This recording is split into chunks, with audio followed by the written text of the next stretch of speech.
All right, everyone. So we are getting closer to the release of the newest chapter of the Boruto manga, Boruto chapter 78. And as always, we do have the spoilers, and I am going to be discussing them here in this video. So if you do not want to be spoiled on anything that happens in this chapter, this is definitely not going to be the video for you. This is your chance to click off if you're still here.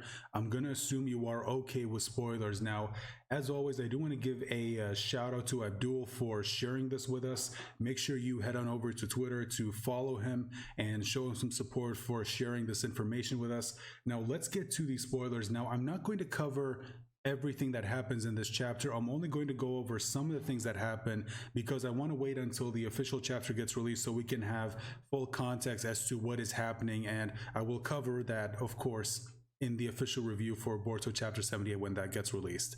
So the first thing that I do want to talk about is it seems like at the beginning Boruto, Shikamaru, and the others do get informed that Naruto and Hinata's chakra signatures have disappeared, and then Shikamaru asks Eida whether it was Kawaki who did this, and she confirmed that yes, it was indeed him. And we do get something very interesting.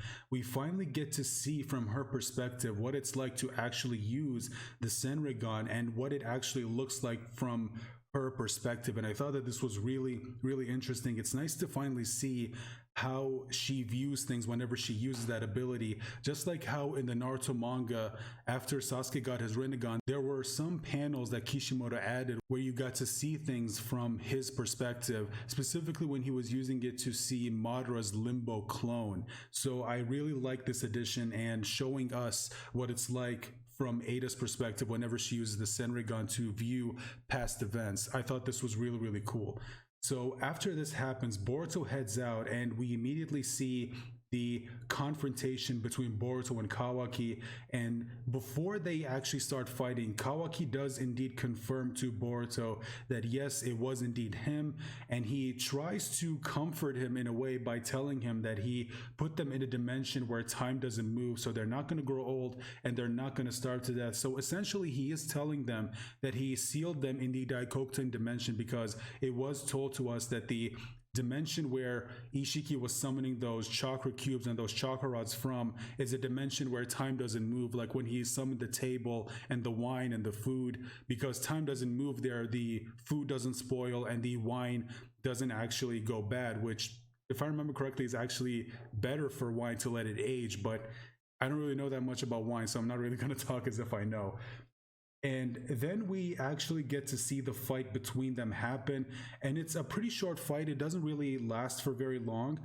Boruto does put up a bit of a fight, but pretty much what I think a lot of people expected. Kawaki does indeed end up overpowering him because, you know, he does have access to very hacks abilities like Sukuna Hikona and Daikokuten, so he ends up overpowering him. And right as he's about to deliver what seems like a killing blow, that's when we see Sarada interfere. She jumps in front of Boruto to protect him, and then we get a very interesting statement from Kawaki, and he says that, just like I said, you shinobi are just doomed to die an early death. Right as he's about to attack Sarada, that's when Boruto jumps in front of her to protect her. And the moment that a lot of people have been asking to see every time a new chapter is about to be released, you always see people talk about it online. Is this going to be the chapter where it happens? Is this going to be the chapter where it happens? Is this going to be the chapter where it happens?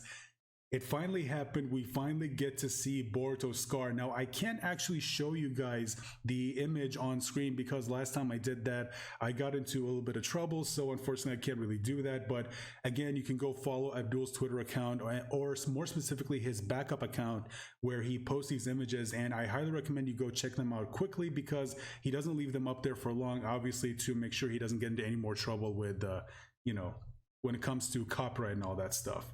So after that happens, that's when we get Shikamaru, Mitsuki, Konohamaru interfering. Mitsuki uses his arms to immobilize Kawaki's arm, and then we see Shikamaru using Shadow Possession, and here we see Sasuke come in. I know a lot of people are going to be really hyped for this moment.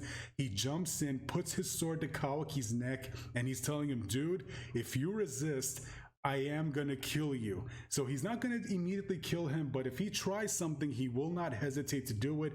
And this is Sasuke. We know that he's not gonna hold back.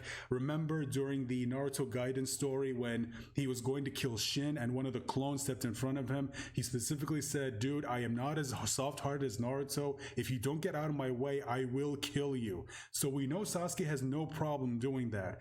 Now, whether or not anything actually will happen, we don't really know because, again, it has been stated that Kawaki is pretty damn strong. I feel like there are still ways he can get out of this. He can still either shrink himself or he can open a portal to get himself out of there, or he can use karma to absorb Shikamaru's shadow possession. We saw Momoshiki do that in the versus Momoshiki in the Chunin exams arena, so Kawaki could do that. There are ways for Kawaki to get out of this, but we'll have to wait and see for the next chapter because it seems like that's where this chapter ends. Now, another thing that I do want to talk about, and I just thought this was really funny, that Boruto gets a scar over his eye, and I can't help but wonder if Momoshiki's just a little bit pissed because, you know, he had his eye destroyed by Sasuke, and then he got a little bit of payback when he destroyed Sasuke's Rinnegan, and now the eye that he uses to see every time he takes over Boruto, that eye's been destroyed. I can't help but feel like he's getting a little bit pissed that for some reason, every time someone has a chance, they decide to take out one of my eyes. Now, granted, this wasn't on purpose. Kawaki was aiming for Sarada and Boruto jumped in the way, but I just thought that that was a little bit funny. But yeah, the scar that so many people have been wanting to see for a long time, it's finally happened.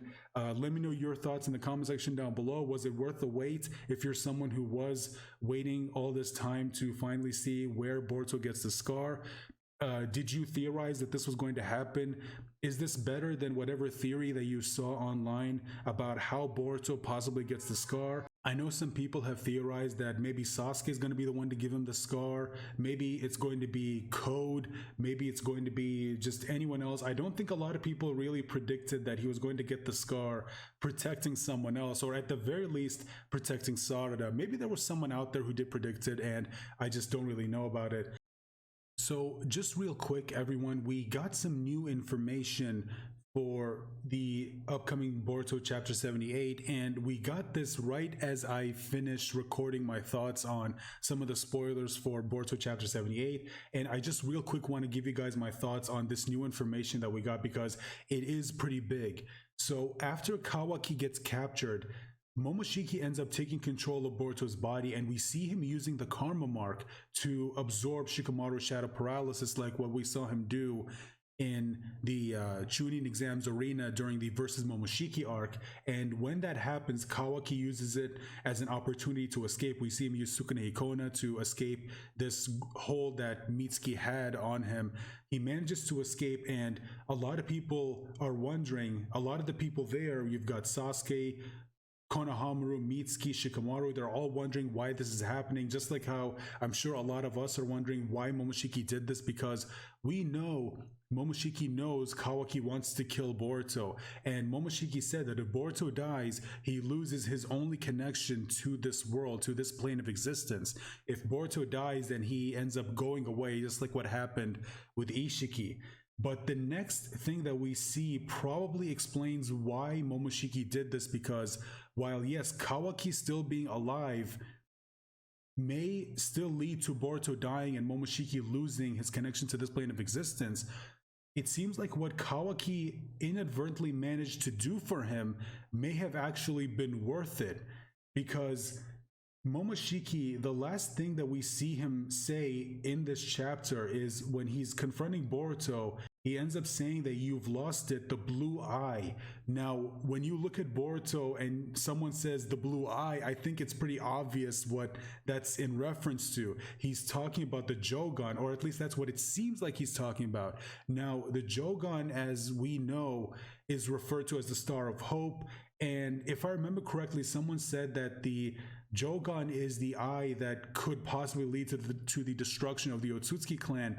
And since we know that the Otsutsuki clan's #1 priority is to preserve their race no matter what, so much so that even when someone betrays them, they don't kill them, they just keep them in prison, like what happened with Toneri, where he did indeed betray the Otsutsuki clan, but instead of just killing him, we saw Urashiki trap him in the Dragon Palace, I think is what it's called, if I remember correctly, for like 10,000 years or something. Again, it's been a while since I've seen it, so I'm a little iffy on the details.